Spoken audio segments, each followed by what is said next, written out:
seen many police officers being killed. Well, I think, you know, objectively looking at these killings, I see a similar trend in increases in violent crimes, such as with aggravated robbery and the various subcategories of robbery. In fact, in the last two financial years that ended in March last year, we already saw a 18% increase in aggravated robbery for those two financial years. So keeping in mind that our police are in the front line against these criminal gangs and criminals generally, one could almost expect that there would be a rise also in the number of police officers killed in the line of duty.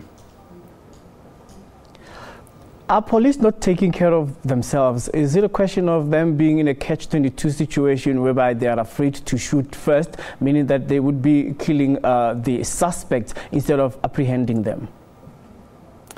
Well, that might play a role, I think. You know, certainly psychologically speaking, I think you have two things happening. On the one hand, there is the fear of police themselves of falling victim to these violent criminals.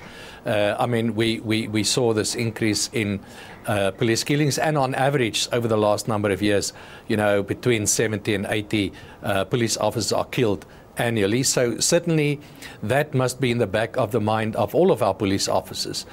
But also I think the fact that every time a police officer uses force in whatever way, but especially deadly force, he or she is investigated, and there are accusations of police brutality, and you know, so certainly all of these things I think play a role. But you know, you can add to this the fact that there has been lapses in terms of police training, not so much in terms of basic police training, but I think in subsequent follow-up training, where police officers should maintain a high level of not just training, but being alert at all times and understanding the fact that they are finding themselves increasingly in threatening situations, and then how to deal with that. Now, what solutions should there be, precautionary measures for police officers to take care of themselves? We know the obvious facts are that they wear a bulletproof vest and so forth.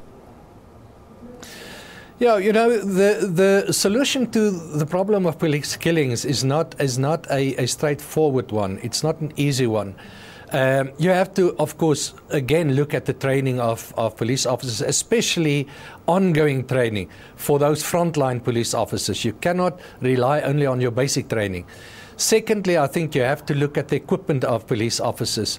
Certainly, armored jacket or bulletproof vests is one part of that, but there needs to be more, and I think the police will probably have to invest to some extent in strengthening police vehicles, especially those in the front line as well. Then I think, you know, one will have to look at the whole issue of professionalization of the police service.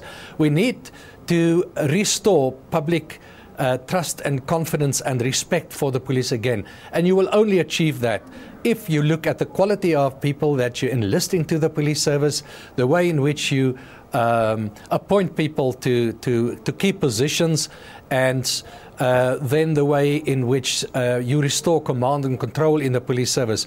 The whole area of professionalization. And only once you've achieved that, I think it will slowly, but hopefully certainly, find its way back into respect for the police again. All right, Professor, thank you very much for talking to us.